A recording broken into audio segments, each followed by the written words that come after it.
हर साल की भांति इस साल भी महाराज छत्रपति शिवाजी की मनाई रैली गुंटकल में। यह रैली हनुमान सर्कल से लेकर मुख्य शहर तक आई। रैली में कई सारे गणमान्य लोगों ने दिया भाषण। वीडियो के अंत तक बने रहे, वीडियो पूरा जरूर देखें।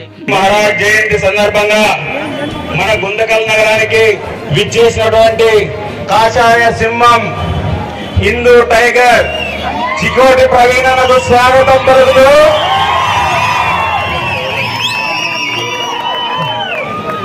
ధర్మ రక్షణే ధ్యేయంగా బుల్లెట్ లాంటి మాటలతో యువకులను ఉత్తేజపరుస్తూ ఎక్కడ పోయినా కూడా చికోటి అన్న క్రేజ్ తగ్గడం లేదు.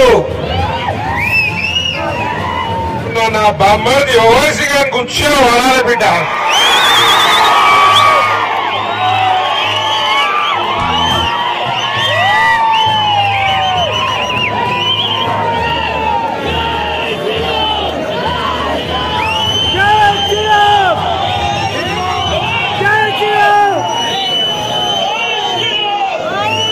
జై శ్రీరామ్ అని ఎంత గట్టిగా అనాలంటే జగన్ రెడ్డి ప్రభుత్వంలో పనిచేసిన మత మార్పిడి కుక్కలకి నిద్రపడుతోంది.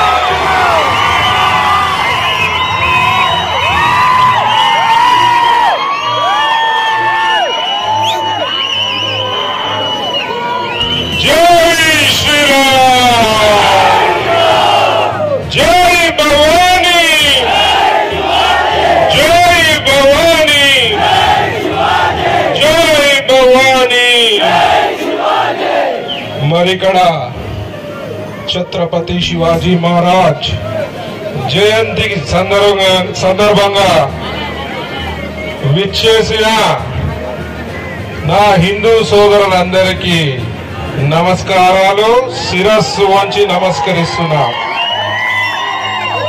అలాగే విచ్చేసిన మా సోదరిమణులందరికీ కూడా నమస్కారం. నాకు ఇవాళ ఇక్కడ చూస్తుంటే ఒక్కొక్కరిని చూస్తుంటే వీర శివాజీ కనబడుతుంది. నాకు ఇక్కడ ఒక్కొక్కరు ఒక్కొక్క నా సోదరిమణులను నిలబడితే ఝాన్సీ లక్ష్మీబాయి కనబడుతుంది. ఈడున్న బామర్దులకు కూడా ఉక్ష పడుతుంది.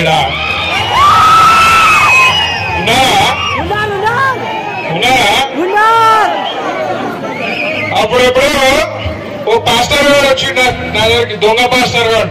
చూస్తారు కదా దొంగ పాస్టర్లు ఎట్లుంటారా, టచ్ అనగానే కింద పడిపోతారు, మంచిగా అవుతారా. టచ్ అంటే గుడ్డ ఆమె కళ్ళు వేసి నడుస్తుంది, టచ్ అనగానే కొంటాడు లేచి ఉరకబడుతున్నాడు. అమ్మ ఇదేం టచ్ రా నాయన, ఈ దొంగ పాస్టర్లు చర్చిలలో ఉండొద్దురా నా కొడుక, గుంటకల్లు ప్రభుత్వ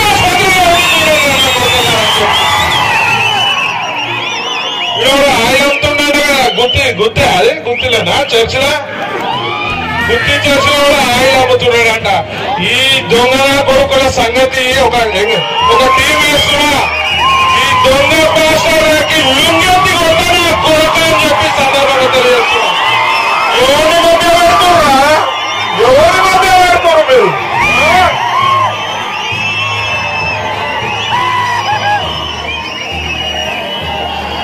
ఏడ అన్యాయం జరిగినా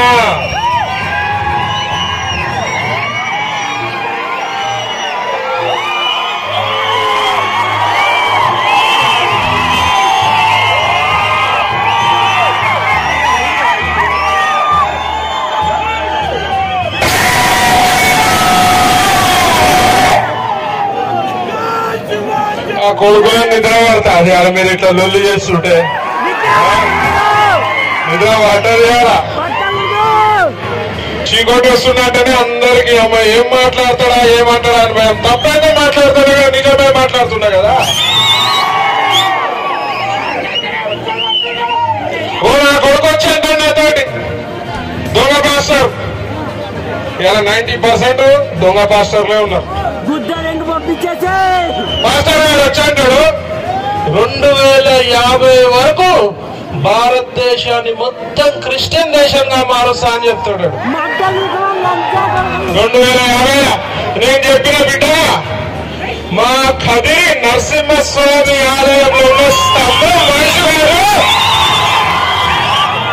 ముచ్చట చెప్పని సార్ చెప్పని మొత్తం చెప్పినాక గాయ పెట్టండి. మా కదిరి నరసింహస్వామి ఆలయంలో ఉన్న స్తంభం వయసు కాదు నీ మతంది.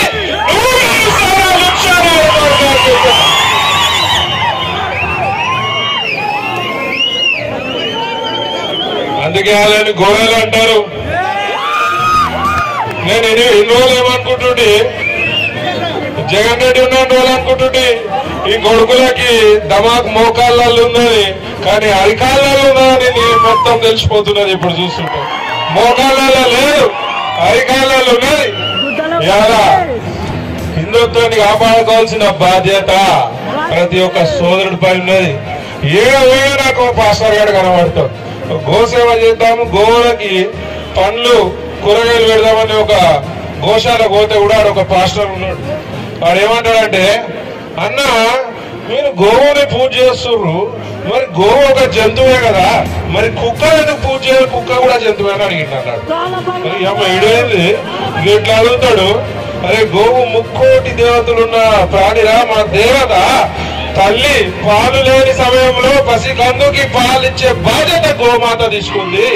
మీ ముక్కతో అడిగినా అంటే ఇది కరెక్ట్ కాదన్నా అన్నాడు. సరే బిడ్డ నీకు చికోటి స్టైల్లో జవాబు చెప్తా, నీకు మంచిగా చెప్తినట్టు అట్లా లేడని చెప్పిన. నేను ఆయన అడిగినా, అరే నేను గోమూత్రం తాగుతావా, నువ్వు కుక్క మూత్రం తాగుతావా అని అడిగినా. నేను గోవు పెండతోటి నా ఇల్లంతా అలుకుతారా, మరి నువ్వు కుక్కలంతా అడుగుతారా, లుచ్చాలే కొన్నాను అడిగినా. నేను మరి నేను గోవు పాలు అవుతా, మరి నువ్వు కుక్క పాలు అవుతావా, నందిగా నోరు మూసుకున్నాడు.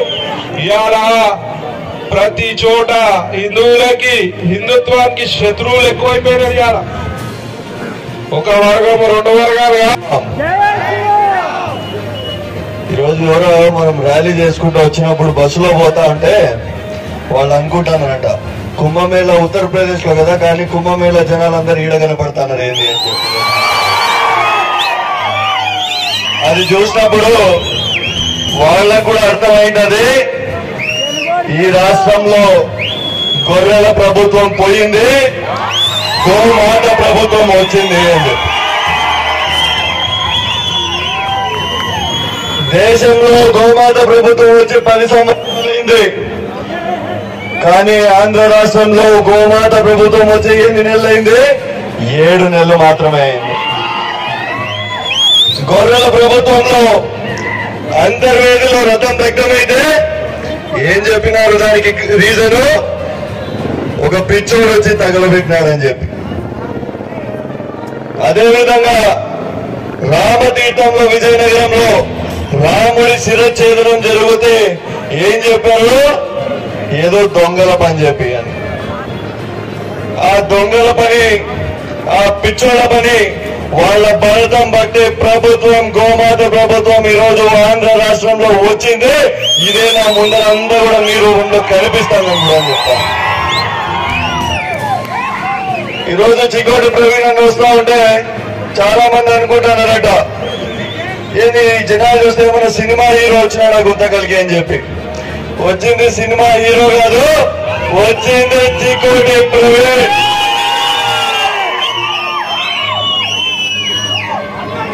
ఈ రోజు హిందువుల ఈ చైతన్యం వచ్చింది. ఈ హిందువుల చైతన్యం ఎప్పుడు వచ్చింది? ఒకానొక కాలంలో శివాజీ మహారాజ్ కాలంలో ఒకసారి హిందువుల చైతన్యం వస్తే బాబర్లు, అక్బర్లు, ఔరంగజేబులు అందరూ కూడా ఉచ్చలు పోసే పరిస్థితి వచ్చింది. అట్లాంటి పరిస్థితులు మరోసారి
అధికారం